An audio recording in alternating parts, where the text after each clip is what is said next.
ขอน้อมน้อมแด่พระผู้มีพระเจ้าผู้ไกลจากกิเลสตรัสรู้ชอบได้โดยพระองค์เองขอถวายเคารพพระเดชพระคุณหลวงพ่อวีระศิลโชโตขอการคณะสงฆ์ขอเจริญพรญาติโยมทุกคนทุกท่านนะต่อไปก็ได้เวลานั่งสมาธิฟังธรรมะมื้อนี้วันที่25กุมภาพันธ์2569นะฟังธรรมะในช่วงกิจกรรมตอนเย็นตอนแรงเนาะจะได้เป็นตัวกระตุ้นกิจกรรมมีไว้อันนี้เป็นซื้อกระตุ้นตัวซอยให้ฝึกในการปฏิบัติภาวนากิจกรรมต่างๆมันก็จะซอยให้เราได้เอามาฝึกสติสมาธิปัญญาจะเริ่มภาวนาเนี่ยนั่งภาวนาฟังเทศมันก็เกิดสมาธิเกิดสติแล้วก็เกิดปัญญาเมื่อเกิดปัญญาแล้วก็นำมาใส่ประโยชน์ในชีวิตที่มันมีอยู่นี่แหละในชีวิตที่เรามีลมหายใจอยู่ตอนนี้เลย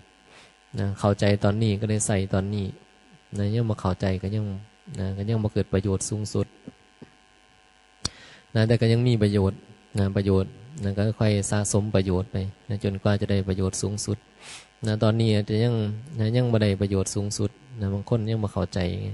คำสอนพระเจ้าก็ต้องอาศัยซื้อกระตุ้นรูปแบบพจน์วัดอย่างต่างๆในกิจกรรมต่างๆอาศัยการบวชอาศัยการสมทานศีลอาศัยการสวดมนต์ทำวัดเดินจงกรมอย่างหลายๆอย่างเนี่ยที่ผ้าเฮ็ดนี่แหละโดนแต่เป็นตัวซอยกระตุ้นซื้อกระตุ้นเฮ็ดให้เราเกิดความเข้าใจได้เมื่อเข้าใจแล้วมันก็ง่ายๆเห็นบ่บ่ได้ยึดมันถือมันกับซื้อว่าเท่านี้บ่ได้ยึดมันถือมันกับรูปแบบพจน์วัดสวดมนต์ก็ได้บ่สวดก็ได้เห็นบ่สมาทานศีลก็ได้บ่สมาทานก็ได้บวชก็ได้บ่บวชก็ได้เดินจงกรมก็ได้บ่เดินก็ได้คำว่าเฮ็ดก็ได้บ่เฮ็ดก็ได้ก็แล้วแต่เหตุปัจจัยว่าเท่านี้เฮ็ดก็ได้บ่เฮ็ดก็ได้ก็แล้วแต่เหตุปัจจัยเหตุปัจจัยมันเฮ็ดให้ต้องเฮ็ดก็ต้องเฮ็ดเหตุปัจจัยมันบ่มีเหตุปัจจัยให้ต้องให้เฮ็ดมันก็เฮ็ดบ่ได้ยังมันมีภารกิจจำเป็นธุระจำเป็นบ่สามารถที่จะมาเฮ็ดบ่สามารถที่จะมาร่วมกิจกรรมได้ก็บ่เฮ็ดก็ได้เจ็บป่วยบ่สบายธาตุขันธ์บ่สามารถที่จะร่วมกิจกรรมเหล่านี้ได้ก็บ่เฮ็ดก็ได้เห็นบ่ก็มีเหตุผลว่ายังไงมีเหตุผลที่มันจำเป็นบ่ได้ขี้เกียจขี้ข้านเด้บ่ได้เป็นคนขี้ข้านบ่อยากเฮ็ดอีหยังบ่อยากเฮ็ดการงานอันใดบ่อยากภาวนาบ่อยากปฏิบัติอีหยังบ่แม่นคำว่าเฮ็ดก็ได้บ่เฮ็ดก็ได้ก็หมายถึงว่าเมื่อมีเหตุให้ต้องเฮ็ดมันก็เป็นแล้วเป็นประโยชน์นั่นบ่กิจกรรมมันเป็นประโยชน์ต่อการภาวนาเฮาก็เฮ็ดมีเหตุเฮ็ดมาสวดมนต์ก็เป็นประโยชน์มานั่งสมาธิก็เป็นประโยชน์มันได้เจริญสติปัญญามันได้ละกิเลสไงสวดมนต์ละกิเลสสวดมนต์ละตัวตนนั่นบ่นั่งสมาธิละกิเลสนั่งสมาธิละตัวตนเดินจงกรมละตัวตนสมทานศีลละตัวตนบวชเข้ามาละกิเลสละตัวตนนี่นะมันก็เฮ็ดได้แม่นบ่มีเหตุมีปัจจัยมันมีความพร้อมมีคุณสมบัติที่เพียงพอต่อการที่จะเฮ็ดสิ่งนี้ผู้ใดมีคุณสมบัติที่จะมาบวชได้มันก็ได้บางคนอยากจะบวชแทบตายแต่บ่มีคุณสมบัติคุณสมบัติบ่เพียงพอก็บ่ได้ก็บวชบ่ได้บางคนอยากบวชเด้กันหน่อยอยากมาบวชแต่มันขาดคุณสมบัติบางคนนั่งบ่ได้ร่างกายบ่สมบูรณ์เป็นคนป่วยคนพิการเป็นโรคเป็นไข้มีหยังมันก็มีข้อห้ามเพิ่นบ่ให้บวชหลายอย่างที่พระพุทธเจ้าเพิ่นบัญญัติไว้ว่าพระบวชบ่ได้เป็นตุ๊ดเป็นแต้วเป็นหยังก็ว่าสิ่งบางทีเพิ่นก็บ่ให้บวชว่าง่ายๆบ่แม่นบางทีอยู่ในคำถามของอุปชฌาย์มันก็ถามว่าเจ้าเป็นคนประเภทใดมีหยังบ่มีคดีบ่มีหยังผ่านมันยังมาเป็นโรคบ่ป่วยบ่หรือบางทีอายุ เฒ่าเกินไป แก่เกินไปครับนั้นซุมื้อเพิ่นก็บ่ให้บวชเพราะมันจะเป็นภาระไงคุณสมบัติบ่เพียงพอก็บ่สามารถที่จะบวชได้แต่ก็บ่ได้หมายถึงว่าจะปฏิบัติธรรมบ่ได้นะเพราะว่าบ่เกี่ยวกับบวชบ่บวชนี่สมมุติว่าเฮาเข้าใจแล้วนะถึงเฮาบ่สามารถที่จะเข้ามาบวชได้เฮาก็บ่ต้องบวชเป็นพระก็ได้บ่ได้บวชเป็นชีก็ได้นะอยู่เป็นฆราวาสเหมือนเดิมนั่นก็ปฏิบัติธรรมในเหมือนเก่านะมันบ่ได้ขึ้นอยู่กับรูปแบบพจน์วัดนี่บ่ได้ขึ้นอยู่กับการบวชบ่บวชนะบ่ได้ขึ้นอยู่ว่าต้องสวดมนต์จังจะว่าปฏิบัติธรรมบ่แม่นนี่นะบ่สวดก็ได้นะมีเหตุปัจจัยมีภาระมีธุระมีความจำเป็นนะร่างกายสุขภาพบ่แข็งแรงเจ็บป่วยนะมีเหตุอีหยังที่มันเฮ็ดให้บ่เอื้อต่อการสวดมนต์ต่อการมานั่งสมาธิฟังเทศน์ก็บ่เฮ็ดก็ได้นอนฟังอยู่คือจังคนป่วยนี่ก็ได้นะบ่ต้องมานั่ง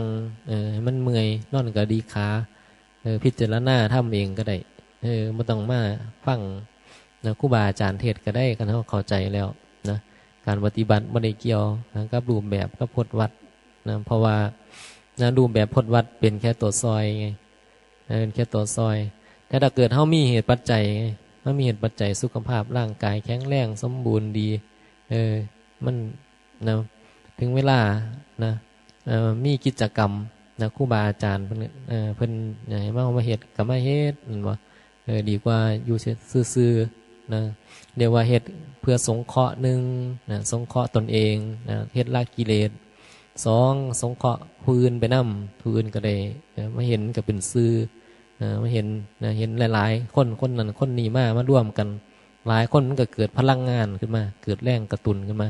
พอแม่นย้อมแย้มคนหนึ่ง2คน3คนมันก็บางคนนะยังมุนภาวนาว่าเป็นมันต้องการกำลังใจต้องการพลังงานต้องการพลังใจนะก็ต้องการหมู่คือบ่มีหมู่เนาะวัดนี้มีหน่อยคนเนาะวัดนี้คนบ่หลายคนคนนั้นบ่มาสวดผู้นี้บ่มาสวดนำเนาะผู้นี้บ่มาฟังเทศน์นำเนาะบางคนก็รู้สึกบ่มีพลังกันนะบ่มีพลังในการที่จะปฏิบัตินะเพราะเขาต้องอาศัยสื่ออยู่ไงนะเขายังบางคนต้องอาศัยสื่อต้องอาศัยหมู่อาศัยเพื่อนอยู่ก็เลยก็ต้องอาศัยสิ่งนี้อยู่ก็เลยจำเป็นต่อคนบางคนไงนะมันก็จะเป็นประโยชน์เมื่อเข้ามานะ1ก็มาเฮ็ดละกิเลสของเขาเองนะเพราะว่าถึงเขาจะเข้าใจแล้วก็ใช้ว่ากิเลสจะหมดนะคนที่เข้าใจในสัมมาทิฏฐิแล้วมันว่ากิเลสมันจะหมดนะกิเลสก็ยังหนาอยู่เหมือนเดิมนะความเข้าใจเนี่ยมันก็แค่ความเข้าใจเนี่ยบ่แม่นว่าเข้าใจแล้วกิเลสมันจะหายไปนี่นะกิเลสมันยังบ่ได้หายไปไสนะแต่มันแค่ว่ามันเห็นไงเข้าใจฮู้ว่าตัวเองมีกิเลสนะมีตัวตนมีความยึดมั่นถือมั่นนะมันฮู้จักแล้วว่าโอ้ยึดมั่นถือมั่นเนาะนะยึดมั่นในขันธ์เนาะเป็นตัวเป็นตนอยู่เนาะนี่แม่นบ่โอ้เฮานี่ยึดเป็นตัวเป็นตนนะเป็นกูอยู่นะเห็นว่ามันมีความเป็นกูไงก็พยายามบ่ยึดมั่นถือมั่นละตัวกูละอุปทานขันธ์ละความยึดมั่นถือมั่นนี่แหละนะมันก็พยายามอยู่แต่ว่ามันยังละบ่ได้ก็เลยต้องมาเฮ็ดละนะมาเฮ็ดกิจกรรมเพื่อที่จะละตัวตนไงนะเพิ่นก็ให้มีกิจกรรมไว้เพื่อที่จะมาเฮ็ดละตัวตนนี่บ่แม่นเอาตัวตนมาเฮ็ดนะบ่แม่นว่ามาเฮ็ดเอาตัวเอาตนมาเฮ็ดต้องแบบนั้นแบบนี้นะบ่ได้ดังใจต้องบ่เป็นไปตามที่เฮาต้องการอยากให้เป็นแบบนี้นะครูบาอาจารย์ก็บ่เฮ็ดแบบนี้อยากให้เป็นแบบนั้นครูบาอาจารย์ก็บ่เฮ็ดแบบนั้นมันก็เป็นตัวเป็นตนนะเฮาก็มีแรงต่อต้านตัวตนต่อต้านนั่นนะคันเฮาบ่เข้าใจนะคันเฮาเข้าใจเพิ่นพาเฮ็ดแบบใดถ้ามันบ่เป็นเรื่องเบียดเบียนนะต้องบอกว่าถ้ามันบ่เป็นเรื่องเบียดเบียนนะเฮาก็เฮ็ดนำเพิ่นไปมันก็จบไปเพิ่นบอกว่าเฮ็ดแบบนั้นแบบนี้เด้อว่าซั่นนะมันจังจะเป็นประโยชน์แบบนั้นแบบนี้นะเฮาก็เฮ็ดนำเพิ่นได้นะเฮ็ดนำเพิ่นไปนะเรื่องนั้นมันมีคุณประโยชน์ไงเพิ่นจังพาเฮ็ดนะเพิ่นบ่พาเฮ็ดเรื่องเบียดเบียนอยู่แล้วถ้าเป็นครูบาอาจารย์ที่เพิ่นฮู้ธรรมะนะเพิ่นก็พาเฮาเว้นจากการทำบาปทำชั่วอยู่แล้วไงพาแต่ทำบุญทำกุศลนะทำสิ่งที่มันจะเป็นประโยชน์ต่อธาตุขันธ์ร่างกายเฮาที่มันมีอยู่นี่นะแล้วเพิ่นก็บ่ได้พาทำอย่างที่มันผิดนะผิดกฎกติกาหรือว่าผิดอีหยังที่มัน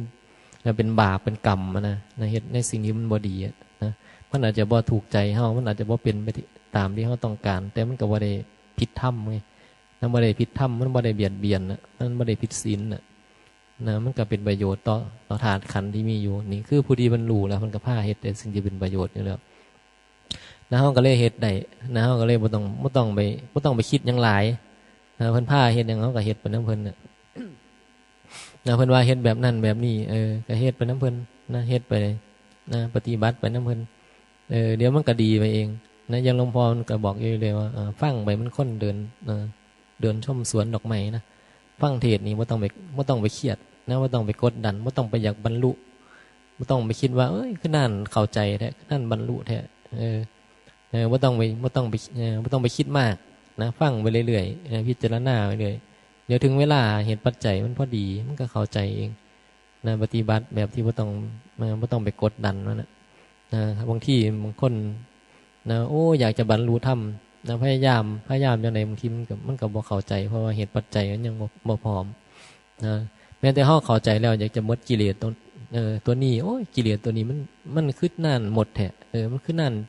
กูนี่คือนั่นคือนั่นเศร้าคือนั่นเศร้าเป็นแบบนี้คือนั่นเฮ็ดได้แท้นะเนี่ยมันก็เฮ็ดบ่ได้นะว่าสิบ่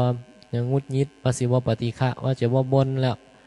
แต่ก็ยังเผลอจนได้นั่นบ่มันยังเฮ็ดบ่ได้นะบางครั้งบางที่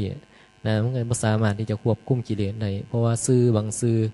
นะบางอย่างบางสิ่งบางอย่างอันนั้นมันยั่วอยู่นะมันทนบ่ไหวนะกิเลสมันเกิดนะตามใดที่เฮานะ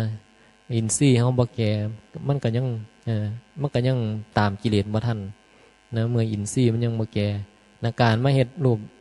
อยู่ในรูปแบบพจน์วัดเนี่ยมันเป็นการเจริญอินทรีย์นะเจริญอินทรีย์คือมาฝึกสตินะฝึกสมาธิฝึกปัญญาเรียกว่ามาเจริญอินทรีย์นะฝึกบ่อยเขามากเขาอินทรีย์มันก็ค่อยเพิ่มขึ้นนะมันก็ตามท่านนะตามท่านกิเลสเพราะมีปัญญาแล้วไงฝึกฟังเทศน์บ่อยๆพิจารณาบ่อยมันก็มีปัญญานะพิจารณาแล้วพิจารณาอิสติสมาธิมันก็เกิดขึ้นมาเองนะเฮาพิจารณาเฮาตั้งใจฟังเทศน์นี่นะมันเกิดสติเกิดสมาธิอยู่ในตัวของมันเองนะคนที่บ่เคยมีสมาธินะคนที่บ่เคยมีสมาธิเมื่อสนใจในการฟังเทศน์เดี๋ยวจะมีสมาธิขึ้นมาเองเดี๋ยวจะมีสติขึ้นมาเองโดยที่บ่ต้องไปฝึกหยังเลยนะฮะเราตั้งใจเราใส่ใจในการที่จะพิจารณาธรรมนะลองฟังเทศน์ฟังไว้บ่อยเขามันก็เกิดขึ้นมาเองนะเป็นเรื่องปกติมันจะตามกันมานั้นจะตามกันมาแต่บางคนเขาฝึกสติฝึกสมาธิมาแล้วเขามาฟังมันก็ได้คือกันนะบ่มีหยังจะต้องเอาอีหยังออกก่อนเอาอีหยังก่อนก็ได้เอาปัญญานำหน้าก็ได้เอาสตินำหน้าก็ได้เอาสมาธินำหน้าก็ได้หรือจะเอาศรัทธานำหน้าก็ได้นะเอาความเพียรนำหน้าก็ได้ก็แล้วแต่ทุกอย่างหาอย่างเรียกว่าอินทรีย์มันจะต้องมีนะมันปฏิเสธอินทรีย์ในหนึ่งบ่ได้หรอกนะอินทรีย์หาถ้ามันบ่รวมนะมันบ่เต็มนะมันก็บ่สามารถที่จะบรรลุนะบ่สามารถที่จะบรรลุธรรมได้หาอย่างไงก็ต้องมาบ่มให้มันแก่นะโดยอาศัยการเวลานะให้มันเต็มนะถึงเวลามันเต็มมันแก่แล้วมันก็บรรลุธรรมได้บรรลุธรรมหมายถึงเข้าถึงธรรมเข้าถึงธรรมชาติที่มันเป็นสภาวะที่มันมีอยู่ที่มันเปลี่ยนอยู่โดยที่นะความเป็นจริงก็คือสภาวะที่มันบ่ได้เป็นตัวตนอย่างนะสภาวะที่มันเป็นอนิจจังทุกขังอนัตตานะให้มันเข้าถึงตรงนั้นได้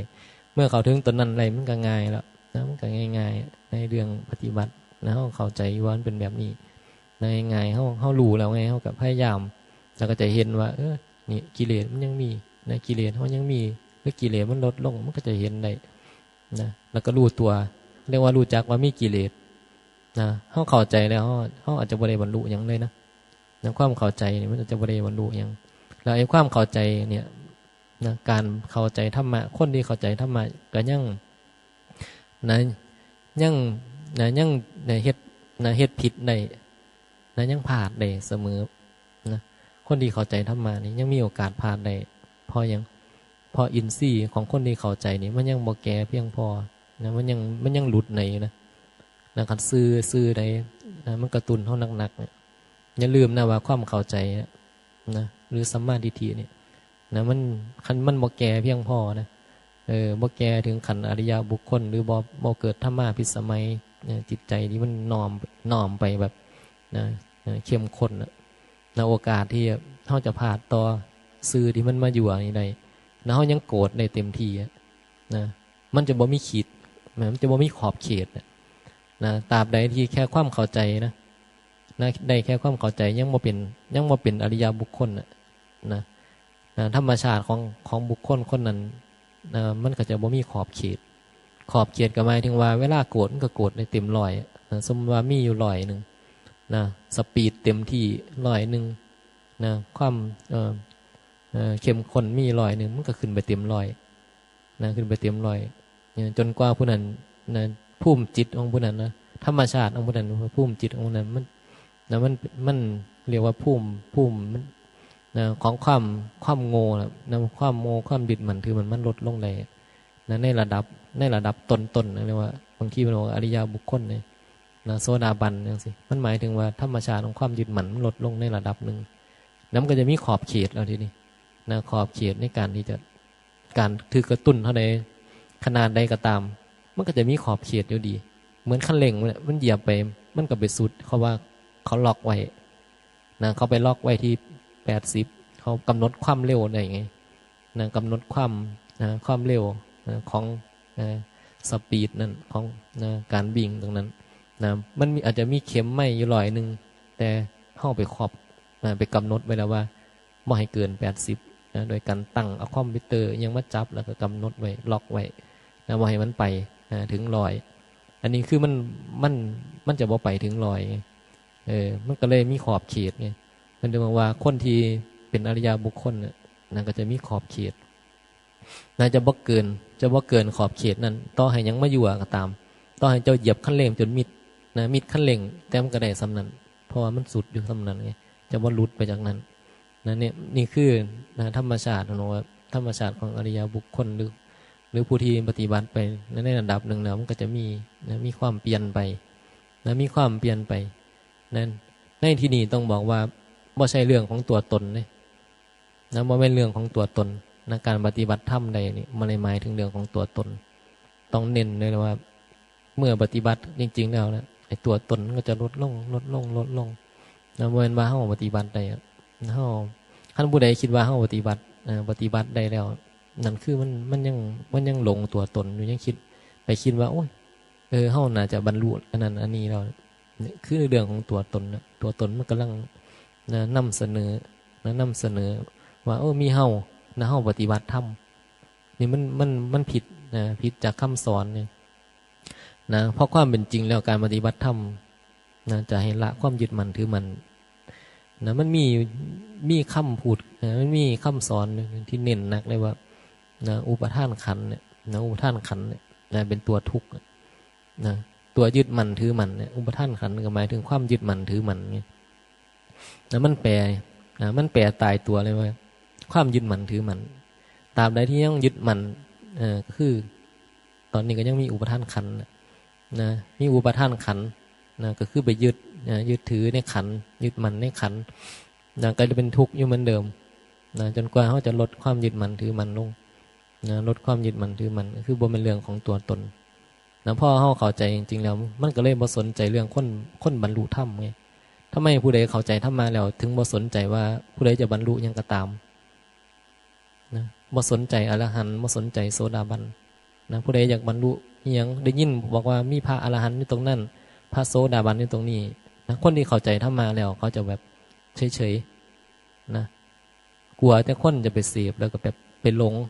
เพราะบางที่เขาว่าคนนั้นเป็นอรหันต์คนนั้นเป็นโสดาบันเนี่ย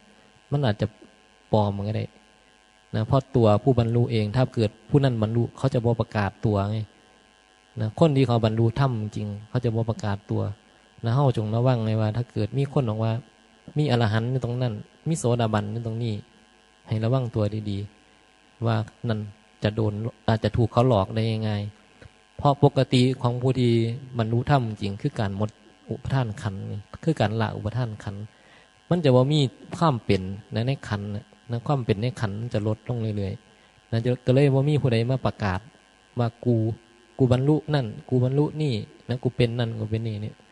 นะจะว่ามีนะมันจะบ่มีผู้ประกาศตนเองหรอกนะแต่ก็จะมีธรรมชาติที่เขามองเห็นใน ไปสังเกตว่า เอ้ยทำไมเขาถึงบอกว่าหลวงปู่หลวงตาครูบาอาจารย์รูปนั้นเพิ่นเพิ่นเป็นอรหันต์ก็เพราะว่าเขาเห็นธรรมชาติของเพิ่นบ่ยึดมั่นถือมั่นเพิ่นบ่มีเรื่องเพิ่นบ่มีปัญหาเพิ่นบ่ทำอีหยังไปตามกิเลสตัณหาเพิ่นทำสิ่งที่มันเป็นประโยชน์ต่อธาตุต่อขันธ์เพิ่นบ่เบียดเบียนนี่มันมองเห็นได้มองเห็นธรรมชาติพวกนี้ธรรมชาติพวกนี้มันจะเกิดขึ้นกับพระอริยบุคคลบ่ว่าชั้นใดก็ตามมันก็จะมีความเมตตาความเมตตามันก็จะสูงก็คนปกติเห็นบ่มันก็เพราะว่าการบ่ยึดมั่นถือมันก็เฮ็ดให้เกิดความเมตตาสูงเมื่อมีเหตุปัจจัยที่เฮ็ดให้เพิ่นแสดงออกเพิ่นจะแสดงออกกับเฮาด้วยความเมตตามันจะมีความเย็นเฮาสังเกตเลยว่าคนน่ะถ้าเข้าไปถึงธรรมะแล้วทุกคนน่ะมันจะเย็นเย็นอยู่ใกล้แล้วก็สบายใจบ่มีโทษบ่มีภัยบางทีเฮาเฮ็ดอีหยังผิดบ่ถูกใจเฮ็ดอีหยังผิดหูผิดตาเพิ่นรู้บ่ถูกแล้วเพิ่นก็เรียกว่าบ่เอาเรื่องอาจจะติตำหนิติเตือนแต่ก็บ่ได้เอาเรื่องก็ติเพื่อที่จะแก้ไขปรับปรุงมันเป็นการติเพื่อที่จะให้เป็นประโยชน์มากกว่าที่จะไปหาเรื่องไปเอาเรื่องเอาความเอาโทษนี่มันจะบ่มีเรื่องพวกนี้มันจะบ่เอาโทษคนจะบ่ตั้งข้อหาคนแต่จะซอยสงเคราะห์คนจะบอกจะเตือนจะซอยเรือกันจะบ่มีเรื่องเบียดเบียนเกิดขึ้นมาเพราะคนที่บรรลุธรรมเนี่ยการที่เขามีสติปัญญามากๆเขาก็จะตามท่านกิเลสตามท่านกิเลสยิ่งผู้ใดครูบาอาจารย์ที่เพิ่นเป็นที่เขาบอกว่าเป็นอรหันต์เนี่ยกิเลสเพิ่นยิ่งเบิดแล้วเนี่ยเพิ่นยิ่งบ่เฮ็ดอีหยังแบบไปตามกิเลสเลยเพราะว่ากิเลสบ่มีแล้วส่วนผู้ใดที่ยังบ่เป็นอรหันต์ก็ยังมีกิเลสอยู่ยังมีกิเลสอยู่แต่กิเลสมันเบาบางพระอริยบุคคลมันกิเลสมันเบาบางเมื่อมันเฮ็ดแสดงออกมันก็จะแตกต่างกันจากคนที่มีกิเลสหนาคนกิเลสหนาก็แสดงออกอีกแบบนึงคนบางคนกิเลสหนาอาจจะเป็นคนดีก็ได้การแสดงออกบางทีอาจจะดีกว่าพระอรหันต์ก็ได้นะบ่เกี่ยวกันนะคนกิเลสหนาบางคนเนี่ยเขาทำบุญทำนั่นทำนี่สงเคราะห์เห็นเขาเขาเฮ็ดนั่นเฮ็ดนี่ดีมากเขามีปัจจัยเขามีเงินมีทองมีสิ่งมีของเขาสงเคราะห์สังคมดีมากซอยเหลือสังคมดีแต่คนนั้นไม่ได้เป็นพระอริยบุคคลอย่างนั้นเป็นคนกิเลสหนาเนี่ยแต่ว่าเขาเป็นคนดีแต่ว่าพระอรหันต์บางรูปเนี่ยไปลบไปหลีปีกตัวบางที่ก็อยู่น้ำวัดน้อยบ่ได้มีผลงานอะไรอย่างไรหรอกก็อยู่สงเคราะห์ญาติโยมนิดๆน้อยๆนั่นบอกเพิ่นบ่มีปัจจัยบ่มีเข้าของเครื่องใส่อย่างไรแต่พระอรหันต์เพิ่นมาบ่มีความยึดมั่นถือมั่นแค่นั้นเองแต่ว่าปัจจัยเครื่องอาศัยมันบ่ได้มีหลายเหมือนคนบางคนไงนี่มันก็จะมีความแตกต่างกันอยู่มันไปจะบอกว่าพระอรหันต์จะต้องมีคนมาหอมมาหุ่มมาล้อมจะต้องมีเงินหลายๆบ่แม่นหรอกอย่าคิดว่าวัดใดที่มีคนเข้าไปหลายๆนั่นคือพระอรหันต์เฮาอย่าไปมองตรงนั้นนะคนไปหุ่มคนเข้าไปหุ่มหลายๆนั่นคือพระอรหันต์บางทีอาจจะบ่แม่นก็ได้เพราะว่าไอ้เรื่องของคนหลายๆกระแสสังคมมันเฮ็ดให้เกิดเกิดอย่างเกิดความพอใจคนชอบแล้วก็ไปรุ่มกันรุ่มแล้วก็เขาเป็นไปเฮ็ดกิจกรรมรวมกันหลายๆเพราะว่าเขาชอบแบบนั้นซื่อๆชอบแบบนั้นก็เลยไปร่วมตัวกันอย่างคนที่เขาชอบหนังชอบละครชอบหมอลำไปเบิ่งคอนเสิร์ตอย่างแบบนี้เขาก็ไปรุ่มกันไปหุ่มกันลายมันกันเนี่ยถึงบอกว่าเขาต้องรู้ว่าอีหยังมันเป็นอีหยังถ้าเขาบ่รู้แล้วนี่ยังก็จะว่าสามารถที่จะนำมาฝึกปฏิบัติได้เขามาอยู่วัดเขามาปฏิบัติจะอาศัยรูปแบบบ่อาศัยรูปแบบก็ตามเขาจะอาศัยรูปแบบบ่อาศัยรูปแบบก็ตามแต่สิ่งที่เขาจะต้องก่อนคือเขาต้องเข้าใจกันความเข้าใจจะต้องมีก่อนถึงจะละกิเลสยังบ่ได้ก็ตามแต่ให้ได้สัมมาทิฏฐิก่อนครูบาอาจารย์เทศก็เพราะว่าต้องการให้เขาได้สัมมาทิฏฐิส่วนเขาจะละกิเลสในบ่ได้เป็นเรื่องเฉพาะบุคคลการเทศเนี่ยมันจะซอยได้แค่ว่าให้ความเข้าใจให้ได้สัมมาทิฏฐิแค่นั้น นะส่วนไผจะละกิเลสได้บ่ได้นะเป็นเรื่องนะเป็นเรื่องเฉพาะบุคคลเพราะมันถึงเฮาจะเพราะเฮาจะถึงเฮาจะเข้าใจแล้วเพิ่นก็บ่สามารถที่จะมาเอาความโกรธออกจากเฮาได้มาเอาความโลภออกจากเฮาได้มาเอาความโง่จากเฮาได้คันเฮาบ่เฮ็ดเองนะเฮาบ่ทนเอาเฮาบ่ทนเฮ็ดเอาแล้วมันก็เป็นอยู่เหมือนเก่านะเชื่อว่าเฮาเข้าใจแล้วคันเฮาบ่ลงมือนี่จะควบคุมมันเฮาบ่ตั้งสตินะเฮาบ่พยายามที่จะฝึกที่จะละมันก็บ่มีประโยชน์หยังนั้นก็เลยต้องมีกิจกรรมหรืออีหยังต่างๆในการที่จะฝึกนะบ่แม่นในช่วงแค่กิจกรรมแล้วนอกกิจกรรมนะคันเฮาบ่ฝึกที่จะพิจารณาที่จะละเฮาอยู่กับเหตุการณ์อย่างต่างๆเนี่ยเฮาก็จะเป็นตัวเป็นตนอยู่ตลอดหลงแล้วก็เฮ็ดกิจกรรมอย่างนั้นมันก็จะเพลินกับกิจกรรมนั้นนะเพราะบางที่กิจกรรมนั้นซื้อบางอย่างมันกระตุ้นให้เฮาทะเลาะกันก็จะทะเลาะกันแล้วมันก็จะน้อยใจกันแล้วถ้าคนที่บ่มีการศึกษาแล้วมันก็จะบ่มีการดูนะบ่ดูว่าเวลาโกรธก็จะบ่เห็นในเวลาน้อยใจก็จะบ่เห็นในเวลาปฏิฆะกันบ่เห็นมันจะบ่ดูไงบ่ดูธรรมะเรียกว่าบ่มีการปฏิบัติคณะของชีวิตบ่ได้ปฏิบัติธรรมแต่ถ้าเฮาเข้าใจเฮามีกิเลสบ่กิจกรรมที่มันเฮ็ดรวมกันนี่ผัสสะทุกอย่างเมื่อบ่ถูกใจมันก็จะ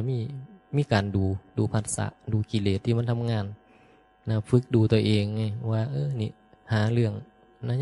ยังมีเรื่องอยู่มันก็จะดูตัวเองนะมันก็จะดูเนี่ยมันจะเป็นการตามดูกิเลสที่มันเกิดกับขณะที่มีผัสสะเขาก็จะฝึกทีนี้คันเขารู้แล้วเขาก็จะฝึกว่าเนี่ยยังโง่ได้บ่ยังมีเรื่องได้บ่หุบปากได้บ่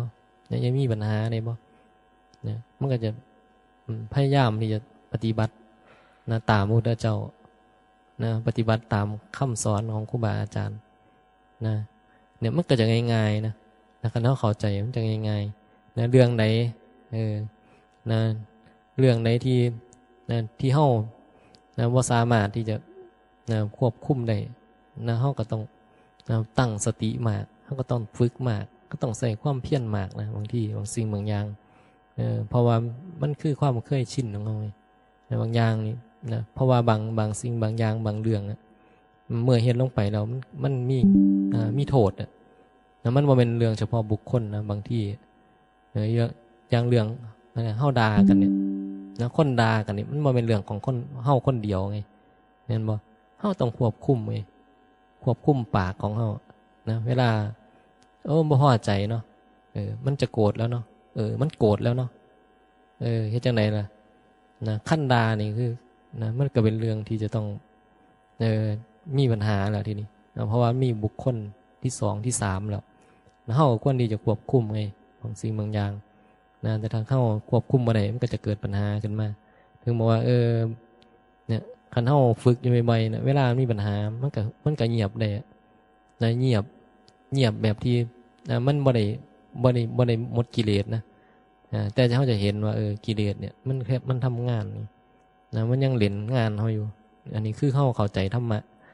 เฮากำลังปฏิบัติธรรมะเอาง่ายๆเฮากำลังปฏิบัติธรรมอยู่เฮากำลังฝึกอยู่กำลังฝึกตัวเองอยู่มันต่อต้านยังกะหูมันต่อต้านยังนั่นบ่เนี่ยเขาเรียกว่าเห็นแล้วว่ากิเลสมันกำลังทำงานการที่เฮาดูกิเลสมันก็ดูตรงนี้นะบ่ได้ไปคิดว่าต้องไปสวดมนต์ต้องไปท่องหนังสือหลายๆจะได้ละกิเลสได้บ่เกี่ยวดอกบางคนเนี่ยจำยังแทบจะบ่ได้สวดมนต์บ่ได้จำยังบ่ได้เลยแต่เขาหูว่าละกิเลสคือการควบคุมจิตวิญญาณของตัวเองควบคุมสำรวมกายวาจาใจเขาสำรวมกายวาจาใจเลยเขาบ่มีเรื่องกับเหตุการณ์ต่างๆเนี่ยเขาเฮ็ดได้บางคนย่ายเฒ่าๆย่ายแก่บางคนเนี่ยบ่รู้หยังหรอกให้มาถามเอียงอินซี่หามีหยังแน่ตอบบ่ได้ยังอริยสัจ4มีหยังแน่ตอบบ่ได้มรรคมีองค์มรรค8มีหยังแน่ตอบบ่ได้ถามหยังก็ตอบบ่ได้จักอย่างแต่ย่ายฮู้ว่าปฏิบัติจังได๋ย่ายบางย่ายฮู้ว่าจะปฏิบัติจังได๋ย่ายว่าปฏิบัติง่าย ใหญ่นะบ่มีเรื่องกับเหตุการณ์ที่มันปรากฏอยู่นะบ่มีเขาแล้วก็บ่มีเฮาครับนะบ่มีเฮาบ่มีเขาบ่ยึดมั่นถือมั่นง่ายๆใช่บ่ยึดมั่นถือมั่นนะยึดมั่นถือมั่นอิหยังบ่ได้คันมันบ่ได้เป็นหยังแล้วก็บ่ไปเฮ็ดอย่างที่มันเบียดเบียนคนอื่นนะง่ายๆไงปฏิบัติธรรมนะอีหยังที่เฮาเฮ็ดเป็นประโยชน์ได้เฮาก็เฮ็ดนะมีเหตุปัจจัยที่มันเป็นประโยชน์ก็เฮ็ดแค่นั้นมันบ่ได้มีหยังหลายไงนะตัวปฏิบัติแค่มันจริงๆนะบ่มีหยังเลยอ่ะนะเพราะมันบ่ได้เป็นหยังไงนะขันธ์มันบ่ได้เป็นหยังนั่นจะไปยึดมันถือมันได้ยังไงจะให้มันไปปฏิบัติอีหยังได้ในเมื่อขันธ์มันเป็นอนัตตานะรูปเป็นอนัตตาเวทนาสัญญาสังขารวิญญาณเป็นอนัตตาจะปฏิบัติจะไปเอาไผมาปฏิบัตินะจะให้ไผมันคนมาปฏิบัติก็มันปฏิบัติยังบ่ได้นะไอ้ที่เฮาต้องปฏิบัติอยู่นี่ก็เพราะว่าเฮาไปยึดมันถือมันในขันธ์ว่าเป็นเฮาก็เลยต้องมาละอุปทานขันธ์ไงมาละความยึดมันถือมันก็แค่นั้นนะโอ้ตอนนี้มันยังยึดมันถือมันอยู่มันบ่ยอมละก็เลยตัวปฏิบัติก็เลยว่าเอากะละซะติล่ะนะฝึกละ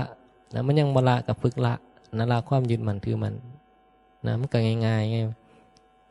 ง่ายๆแต่ว่ามันก็เฮ็ดบ่ได้ง่ายมันก็เฮ็ดยากอ่ะบ่ง่ายมันเป็นเรื่องง่ายๆแต่เฮาเฮ็ดได้ยากมันบ่เบิดจักเทื่อนะมันบ่เบิดจักเทื่อเฮาก็เลยต้องมีสติอยู่ตลอดเห็นระวังอยู่ตลอดว่าโอ้ระวังนะมันจะยึดมันถือมันมันจะมีเฮาแล้วก็มีเรื่องนะกับสิ่งที่มันมีอยู่สิ่งที่ปรากฏอยู่นี่ให้พยายามนะพยายามตั้งสติให้มีสตินะเพ่งที่ความจริงไว้นะเพ่งที่ความจริงที่ว่านะขันธ์ห้ารูปนามกายใจมันบ่เป็นตัวตนแล้วบ่มีผู้ใดปฏิบัติหยังนะการบ่ปฏิบัตินั่นน่ะคือการละแล้วนะละความยึดมั่นถือมั่นแล้วละอุปทานขันธ์นะนั่นแหละคือตัวปฏิบัตินะบ่มีผู้ใดเฮ็ดหยังบ่มีผู้ใดสวดมนต์บ่มีเฮาสวดมนต์บ่มีเฮาเดินจงกรมนั่งสมาธินะบ่มีเฮาในคณะนะคณะบ่ได้มีเฮาแม่นบ่แต่กับกิจกรรมต่างๆมันก็ดำเนินไปเพราะว่าธาตุขันธ์มีอยู่ในกิจกรรมทุกอย่างมันก็ดำเนินไปเรื่อยๆเมื่อเฮาปฏิบัติเฮาก็จะเข้าใจว่าโอ้มันก็เป็นเรื่องการปฏิบัติการเนี่ยมันเป็นแค่การบริหารธาตุขันธ์เป็นแค่การดูแลธาตุขันธ์เป็นแค่การบริหารกองทุกข์ดูแลกองทุกข์นะบ่ได้มีเรื่องของผู้ปฏิบัติธรรมอย่างอยู่ในขันธ์นี่มันก็เลยง่ายๆนะง่ายๆตรงนี้แหละตรงที่ว่าไม่ต้องไปซีเรียสกับเรื่องการปฏิบัติเลยนะไม่ต้องคิดว่าโอ๊ยบ่บวชบ่สมาทานศีลบ่ได้ปฏิบัติธรรมบ่ให้ทานบ่ได้ปฏิบัติธรรมบ่สวดมนต์บ่ได้ปฏิบัติธรรมนะบ่มีกิจกรรมนั่นคือบ่ได้ปฏิบัติธรรมบ่แม่นเฮาเฮ็ดอีหยังอยู่เฮาก็ปฏิบัติธรรมอยู่เฮากำลังละความเป็นตัวตนอยู่เนี่ยมันเป็นเรื่องง่ายๆนะในกิจกรรมต่างๆในชีวิตเฮาก็เฮ็ดไปนะก็เฮ็ดสิ่งที่มันเป็นประโยชน์ต่อธาตุขันธ์เพราะว่าต่อให้เฮาหมดกิเลสนะจะบอกไงว่าคนเฮานะทุกคนนะที่ยังมีขันธ์อยู่เนี่ยนะมันก็จะต้องเฮ็ดกิจกรรมต่างๆต่อให้เฮานะปฏิบัติแล้วหมดกิเลสนะการกระทำของเฮาเนี่ยมันก็ยังส่งผลมาต่อขันธ์อยู่ดีนะอย่าคิดว่านะหมดกิเลสแล้วจะเฮ็ดหยังก็ได้นะคนที่เขาเข้าใจเนี่ยนะเขาจะรู้เรื่องนี้ดีว่าต่อให้เฮาหมดกิเลสแล้วเฮาก็ใช่ว่าเฮาจะเฮ็ดหยังก็ได้นะบ่แม่นว่าจะเฮ็ดหยังก็ได้เพราะว่ากรรมมันยังส่งผลต่อขันธ์อยู่ดีนะกรรมยังส่งผลต่อขันธ์มันก็เลยเข้าใจทุกคนจะเข้าใจเรื่องนี้แล้วบางคนที่หมดกิเลสแล้วแถมยังมีกรรมเก่าอีกนะกรรมเก่าที่เคยเฮ็ดไว้อีกนะถึงกรรมใหม่บ่มีแล้วก็ยังมีกรรมเก่าเพราะว่าโดยปกติแล้วสัตว์โลกเพราะว่าตั้งแต่อรหันต์ลงมาบ่ว่าอยู่ภพภูมิใดก็ตามมันก็เป็นไปตามกรรมบ่เว้นแม้แต่พระอรหันต์เลยพระอรหันต์บ่ได้เป็นไปตามกรรมก็จริงแต่กรรมยังส่งผลมาหาพระอรหันต์แต่พระอรหันต์บ่มีตัวตนแค่นั้นเองนะบางคนอาจจะบ่เข้าใจนะพระอรหันต์บ่มีตัวตนก็เลยกรรมที่ส่งมามันก็เลยมาลงที่ขันธ์ซื่อๆขันธ์เนี่ยมันก็ต้องรับผล รับผลของกรรมแต่ว่าในขันธ์มันบ่มีตัวตนไงในขันธ์น่ะบ่มีความเป็นเฮาบ่ยึดมั่นถือมั่นนะแต่ว่ากรรมเนี่ยมันยังส่งผลหมดนะส่งผลมาสู่ขันธ์ทุกๆขันธ์นี่มันมีอยู่นี่เฮามีขันธ์อยู่นี่รับรองเลยว่ากรรมมันยังนำเฮาอยู่ตลอดนะยังนำเฮาอยู่ตลอดเฮาเฮ็ดหยังไว้อย่าลืมนะเฮาเฮ็ดหยังไว้นะอดีตเฮาเคยเฮ็ดไว้หรือปัจจุบันที่เฮากำลังเฮ็ดอยู่เนี่ยมันย่อมส่งผลมาสู่ขันธ์นี่นะถ้าขันธ์นี้มันยังบ่แตกยังบ่ดับไปนะมันจะส่งผลมานะบ่ว่าในอดีตชาตินะหรือปัจจุบันชาตินะบ่เว้นแม่พระอรหันต์นะยกตัวอย่างให้เบิ่งว่าองค์คุลิมานเห็นบ่เพิ่นก็เป็นพระอรหันต์นะองค์คุลิมานนี่เป็นพระอรหันต์แต่ในอดีตของเพิ่นน่ะนะเพิ่นเคยไปฆ่าคนไว้นะเคยไปฆ่าคนไว้นะฆ่าคนไว้หลายพันคนแล้วมื้อนึงก็มาบรรลุธรรมมาบวชอยู่กับพระพุทธเจ้าให้เพิ่นบอกธรรมะเพิ่นก็ได้บรรลุธรรมเป็นอรหันต์แต่สุดท้ายนะคนที่มันเคยไปญาติพี่น้องของคนที่มันเคยไปฆ่าไปตีเขาไปทำร้ายเขาแล้วเขามาเห็นองคุลิมานเขาก็นำมาตีมาฆ่าองคุลิมานนี่คือเขานะยังนำมาตีมาฆ่าฆ่าองคุลิมานมาทุบตีนั่นบ่เนี่ยเพราะว่าเนี่ยกรรมที่มันเคยเฮ็ดไว้เนี่ยมันก็ยังส่งผลมาหาขันธ์มันอยู่ดีนะยังส่งผลมาแต่ว่าดีนะที่เพิ่นเป็นอรหันต์มาแล้วนะเพิ่นก็เลยบ่เอาเรื่องบ่เอาเรื่องพวกคนเรานั้นเพราะว่าเพิ่นบ่ยึดมั่นถือมั่นในขันธ์นี่แต่ขันธ์มันก็ต้องเจ็บนะต้องเจ็บต้องปวดต้องเสียเลือดเสียเนื้อนะต้องเจ็บต้องป่วยมันเหมือนกับคนทั่วๆไปเนี่ยนะถ้าบ่มีพระพุทธเจ้าห้ามไว้นะอาจจะตายเลยก็ได้นั่นว่านะเพราะว่าคนที่เขาเคยถูกมันทำลายไปเขานำมาเอาเขาก็นำมาเอาเรื่องมาเอาคืนนี่แม้จะเป็นพระอรหันต์แล้วก็นี้บ่พ้นนี้บ่พ้นกรรมบ่พ้นกรรมที่มันมาส่งผลต่อขันธ์แต่ดีที่บ่มีความยึดมั่นถือมั่นในขันธ์เพิ่นละขันธ์ได้แล้วไงขันธ์ก็โดนเขาทำลายไปแต่ความยึดมั่นในขันธ์บ่มีนั่นว่านี่